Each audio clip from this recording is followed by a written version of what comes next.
them dating multiple expats at the same time to try to see if one of them will get a green card is the same thing.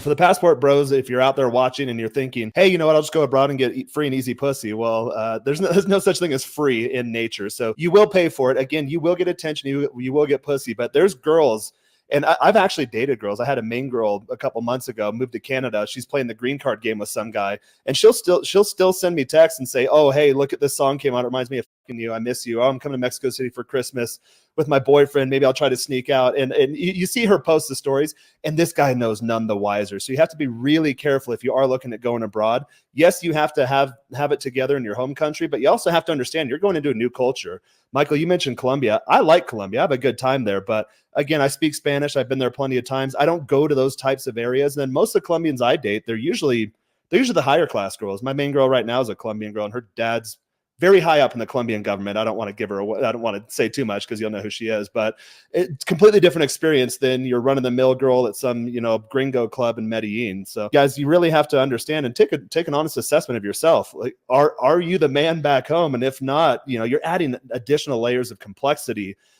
in your abroad lifestyle, and you're shooting yourself in the foot before you even get on the damn plane. Michael, you mentioned that for a lot of guys, it's a cope. You should have these things together. What would be a short checklist of things that guys should ask themselves before considering going abroad, for especially the passport bro type topic? Yeah. Are you overweight? That's like by far and away. Are you coping because you're fat? The simple, the most provably easy, it's not easy, but it definitely is possible thing in order for you to change. I can't make your eyes blue and I can't make you 6'3", but you can absolutely be not fat. If you are fat and you're going overseas to look for girls, that is nothing but 100% cope. If you got a diet, exercise, whatever, what I would recommend is look up keto and look up intermittent fasting. If that's what intermittent fasting is one of the greatest ways to lose weight. It's not very difficult. You just basically you push your first meal to 5 or 6 hours till after you wake up. You only eat twice a day. It's real simple. I would highly recommend that. Get rid of the fructose, the lactose, and the sucrose. Get rid of that shit. The fructose, the lactose, and the gluten. Get rid of those three things. Absolutely. If you're fat, you are disqualified, bro. It's just a cope. Okay. After that, then the next thing is look at the guys who are getting the girls that you actually do want and say, is this fixable for me? If it's something where you just absolutely just think it's not fixable, then that's fine. I would totally understand if you're just like, hey man, I just want an outrageously beautiful woman. I'm kind of an unattractive dude. I'm 5'3". It's no matter what I do, I just feel like I'm never going to be able to do that, which isn't true. You could actually overcome that. Yeah. With enough status and enough pre-selection, you can overcome that. Let's say it's just not worth it for me. Maybe, but is your money right and are you in shape? That would be the thing I would say before I do that. And this is the most important thing, and this is what we teach in MOA mentoring. Do you present yourself on social media in a way that makes you competent, relevant, seems like you have access to scarce resources, and makes it look like women give you compliance and women find you attractive? If you have those four things going and you're still not having any success with women, first of all, I don't think that's possible. You just join my program and I'll help you fix that.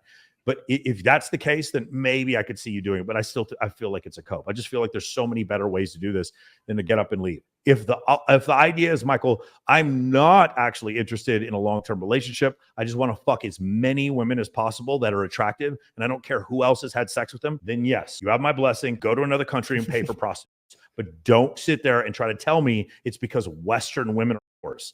Don't do that, because now you're just coping.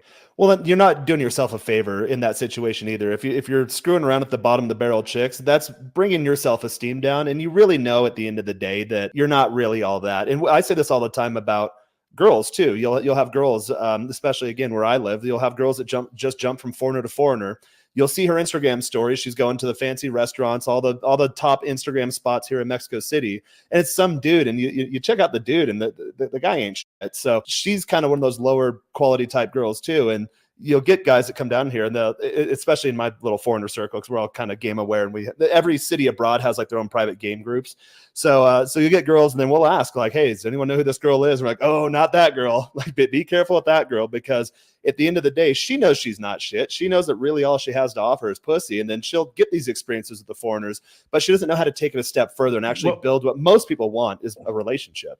When you consider like our ancestors, men were trying to spread their seed. So that's why men would have sex with as many women as possible, because the possibility of them getting one pregnant and then not having to raise the child, like, increased the probability of them being able to spread their seed. Well, women in this situation, because they're from an impoverished scenario, them dating multiple expats at the same time to try to see if one of them will get a green card is the same thing.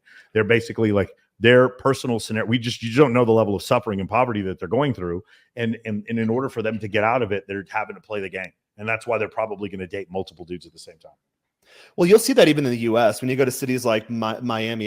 You hear guys talk shit about Miami all the time. They're a bunch of thoughts and 304s. But if you're a pretty decent looking guy and you have some game and you speak Spanish, then you have an untapped Colombian, Venezuelan, Brazilian, whatever South American market. And a lot of times they are kind of the upper tier type chicks in their home countries. So they're not necessarily playing that kind of game, but you'll see girls in Miami, the beautiful Venezuelan with a big, dumpy, overweight, 55-year-old American, khaki shorts, but, just sloppy guy. And you'll see that here too. I went to the immigration offices right down the road for me. And I went to renew my residency a couple of weeks ago, and beautiful, just drop dead gorgeous Venezuelan women with just really kind of goofy looking Mexican guys. And you can almost see a look of shame on her face. And the guys don't know any better. Yeah, the problem is there's even a smaller middle class in Venezuela compared to Colombia, and a smaller middle class in Colombia compared to Mexico. Mexico, like, for a Latin American country, I believe they are the wealthiest Latin American country per capita. They are. And remove the U.S. from the equation, and Mexico's the U.S. Everyone wants to come here. That's the situation. So yeah, I mean, I can definitely see that. If you're from Venezuela, like, that's on par with like a sub-Saharan African country. That's the level of poverty they have there, right? Like with Haiti. So that's one of the issues that's going on with that. And my whole issue is like, yes, guys, you're going in there and you're pulling out a hot girl, but you're doing so in a place where those women have no other option. So how does that make you feel? Like, that's the only thing I would ask myself. I would like to be attractive for somebody who wants to go out with me. And I would like genuine desire from them. And in order for me to do that, I need to stay in the gym. I need to work on myself. What were the 45 books I read this year? What's my new bench press max? How much money is my bank account? And am I a compelling person to listen to on social media? Have I worked on my speaking voice? Have I worked on my presentation? If I haven't done those things, and then I want to go out and try to get girls overseas, I just don't know if that's the right play. Now, here's the other problem that happens, is that when you guys go this route, it is really hard to come back.